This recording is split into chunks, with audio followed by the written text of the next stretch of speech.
आज हम लोग बात करेंगे ड्रैगन बॉल डायमंड के एपिसोड 3 के बारे में। लेकिन उससे पहले एक छोटी सी रिक्वेस्ट है, अगर आप लोगों को वीडियो पसंद आए तो लाइक करें and make sure to subscribe the channel.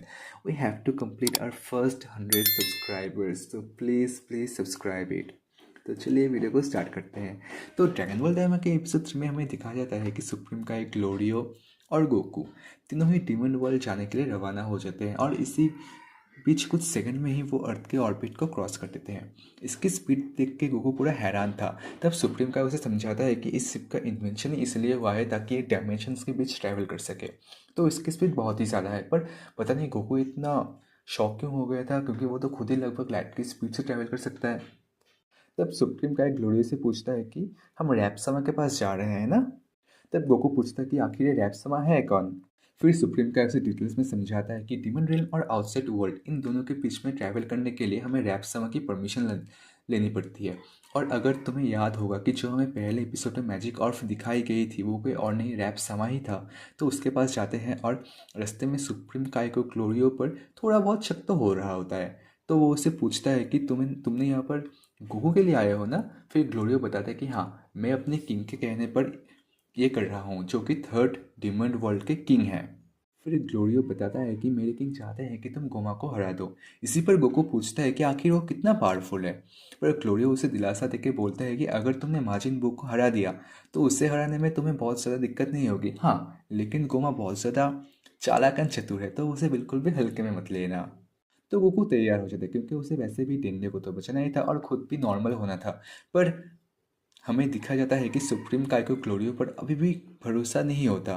फिर वो उस मैजिक ऑर्ब के पास जाते हैं, पर उससे पहले सुप्रीम काय अपनी लोकेशन कोबिटो को सेंड कर देता है ताकि जब वो वेजेटा और बाकी लोगों के साथ आए तो उन्हें रास्ता ढूंढने में कोई ज़्यादा दिक्कत ना हो। और रैप्समा को देखते ही गोकू बच्चों की तरह चिल्लाने लग जाता है कि देखो कितनी बड़ी गोल्ड फिश है। और ये बात सुन के रैप्समा बिल्कुल भी खुश नहीं होता। वो गोकू से बोलता है कि मुझे गोल्ड फिश मत बुलाओ।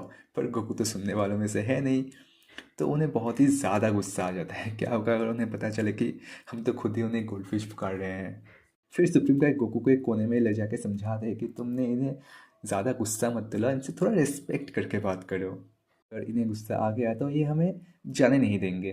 तो तुम उनके सामने अपना मुंह तो बंद ही रखो तो अच्छा है। तब रैप्सम ग्लोरियो को देख के पूछता है कि तुम तो अभी भी गए थे ना, तो ये बाकी तो अभी जो तुम्हारे साथ आए हैं ये कौन है।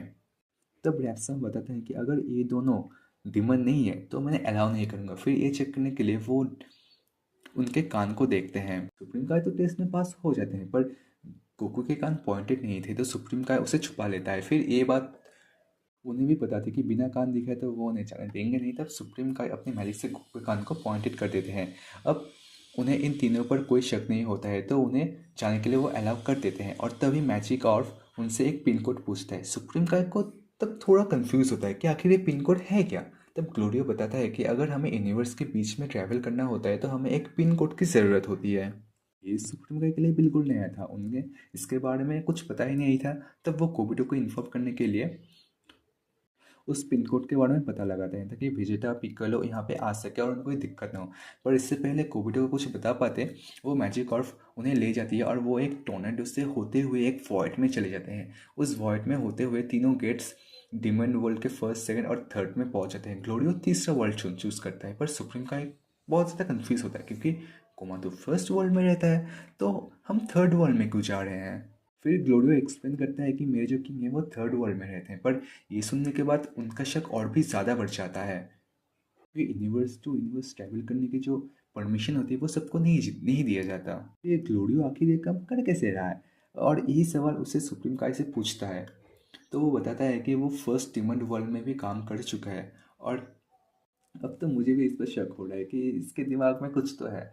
और इसके बाद वो एंटर हो जाते हैं डिमंड वर्ल्ड में, और वो शॉट तो बहुत ही ज़्यादा कूल था। तब सुप्रीम काय बताता है कि अब वो कोबिटो के साथ कांटेक्ट नहीं कर पा रहा है क्योंकि वो अब एक अलग डायमेंशन में है। तब गोकू देखता है कि ग्राउंड में बहुत ही बड़ा होल जैसा एक होल है और वो एक शील्ड से प्रोटेक्टेड है। तब सुप्रीम काय बताते हैं कि इसी होल से हम first dimension world to second dimension world जा सकते हैं। और ये भी बताते हैं कि जब वो छोटे थे तब ये शील्ड यहाँ पर नहीं थी, इससे बाद में लगाया गया ताकि कोई एक वर्ल्ड से दूसरे वर्ल्ड पे ना जा सके। और वो ट्रैवल ही कर रहे होते हैं, तब वो देखते हैं कि एक बहुत बड़ा स्टैचू है और वो कोई और नहीं हमारे दीमन किंग दबूरा थे, जो कि वहाँ के प्रीवियस किंग रह चुके थे। लेकिन माजिन बू तो उसे मस्त चॉकलेट बना के खा गया था। कुकू बोलता है कि उसे बाहर जाना है, उसे यहाँ की हवा देखनी है कैसी है, और वो बाहर जाके ही अपने कुछ फाइटिंग मूव्स चेक करता है और वो देखता है कि उसकी मूवमेंट बहुत ही ज़्यादा स्लो हो चुकी है। तब ग्लोरी उसे बताता है कि इधर की गैस की वजह से यहाँ की जो एयर है वो बहुत ज़्यादा थिक एंड हेवी हो चुकी है। तब गोकू वहाँ पर एक जानवर का पीछा करने लग जाता है और वो उसका पीछा करते करते एक जगह पर गिरने वाला था। तब ग्लोरियो उसे चिल्ला के बोलता है कि ऐसे बच्चों वाली हरकतें मत करो, क्योंकि अगर तुम एक बार सी ऑफ डार्कनेस में चले गए तो तुम्हें खुद भी नहीं पता तुम्हारे साथ क्या होगा। लेकिन जैसा हमें पता है गोकू कैसा है, हमें तो ज़रूर लगता है कि इन फ्यूचर वो वहाँ पर ज़रूर जाएगा।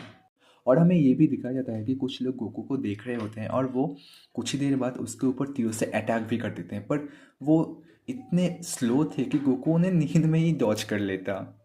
तब ग्लोरियो बीच में आके उन्हें भगा देता है। उसके बाद वो अपने शिप में वापस चले जाते हैं। ग्लोरियो उनसे बोलता है कि अगर आज रात हम होटल में ही रुकेंगे, कल सुबह होते ही हम यहाँ से चले जाएंगे। और उस सभी टाउन के लोग गोकू की तरफ देख रहे होते, क्योंकि सुप्रीम का एंड ग्लोरियो के कान तो पॉइंटेड थे, पर गोकू के नहीं थे, वो सबसे अलग था।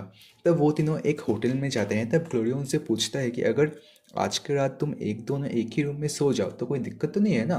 तो सुप्रीम का बोलते हैं कि नहीं, उन्हें कोई दिक्कत नहीं है। तो वो रूम बुक करने चले जाते हैं।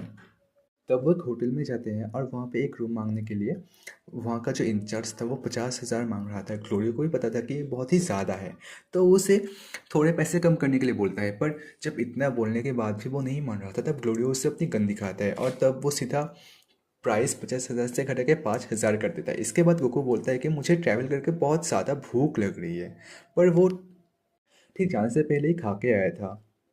तब वो और कर भी कह सकते हैं, तो पास वाले रेस्टोरेंट में वो चले जाते हैं। फिर गोकू बोलता है कि उसे इतनी भी भूख नहीं है, तो वो बस 5 ही बर्गर खाएगा। और वो एक बर्गर ही 10 बर्गर के बराबर था। और वहाँ पर सब लोग गोकू को ही देख रहे होते हैं, क्योंकि उसके जो कान थे वो बिल्कुल अलग थे।